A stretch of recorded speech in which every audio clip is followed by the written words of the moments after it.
Halo, selamat malam semuanya. Kita kembali malam ini sharing tentang apa yang terjadi dalam kehidupan kita, dalam kehidupan keseharian kita saat ini. Nah, yang paling lagi hot adalah tentang perang Iran melawan Amerika dan Israel. Walaupun saat ini memang terjadi ceasefire atau gencatan senjata. Nah, bagi rekan-rekan semuanya, kira-kira apa sih dampaknya terhadap kehidupan kita? Kehidupan di tempat pekerjaan, kehidupan rumah tangga, dan semuanya. Apa yang kita alami di pasar sayur misalnya, di pasar uang, pasar modal, dan perekonomian secara keseluruhan.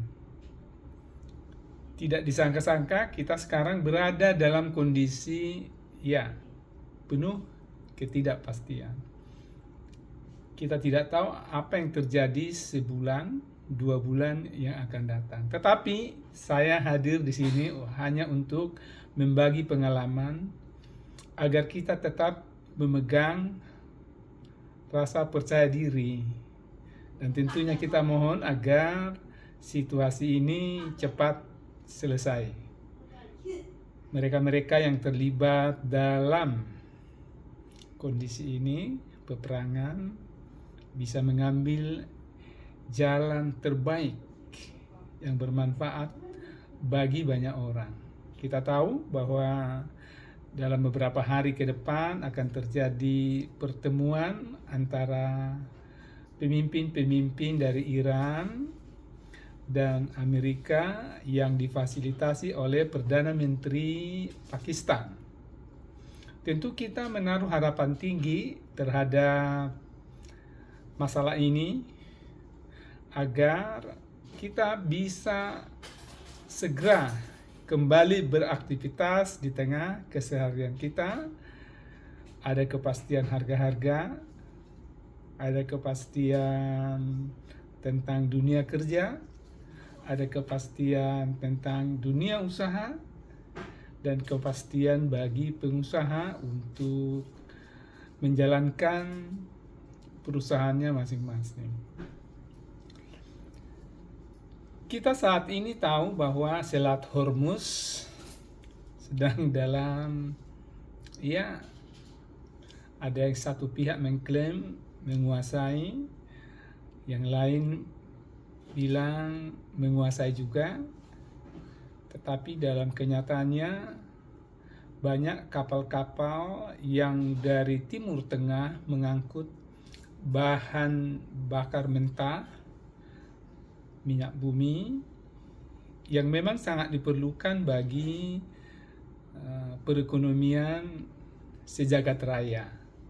Karena bahan bakar minyak ini adalah salah satu bahan mentah untuk diolah menjadi barang-barang yang bermanfaat atau barang-barang turunannya. Misalnya apa? Plastik.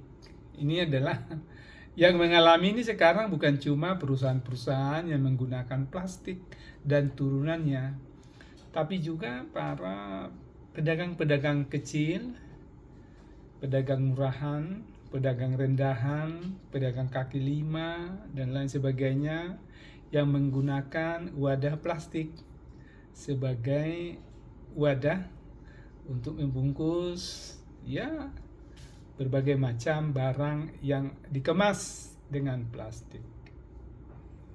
Bagi banyak perusahaan, kondisi ini telah membuat kenaikan harga-harga. Tapi saya di sini bukan untuk membuat kita menjadi ragu, menjadi cemas akan masa yang akan datang, tetapi hanya sekedar memberitahu supaya kita lebih mempersiapkan diri dalam menghadapi kondisi-kondisi yang paling jelek. Tapi kita mengarahkan diri kita masing-masing tetap berpikiran positif. Ya tentunya sesuai iman kita masing-masing yang berdoa agar perang ini bisa selesai dan membawa kedamaian bagi semua, bagi seluruh penduduk bumi dan bagi pemerintah-pemerintah. Dengan begitu, setiap orang bisa bekerja dengan seyogianya, bisa mendapatkan lapangan pekerjaan karena industri, pabrik-pabrik, dan lapangan usaha lainnya telah berjalan dengan baik. Kita berharap kepada pemimpin-pemimpin dunia yang saat ini juga memang ada dalam pusaran pergolakan tersebut. Semoga ya Tuhan memberikan mereka kerendahan diri untuk bisa saling menahan diri, dan kita berdoa agar perdamaian itu cepat terwujud.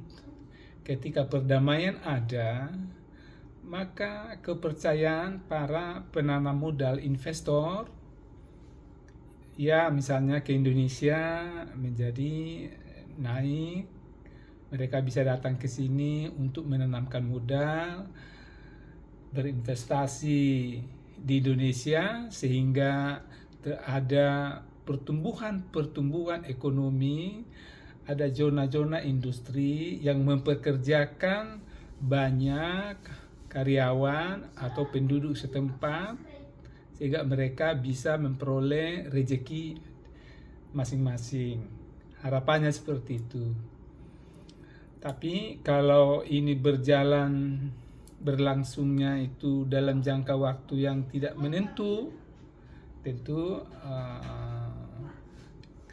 hal seperti ini sulit kita tebak karena kita tidak bisa memprediksi apa yang harus kita lakukan. Oleh karena itu salah satunya adalah ya saya mengajak kita ini semua berdoa, jangan berhenti berdoa dan menaruh harapan bahwa perubahan ini, kondisi saat ini akan terselesaikan dengan baik.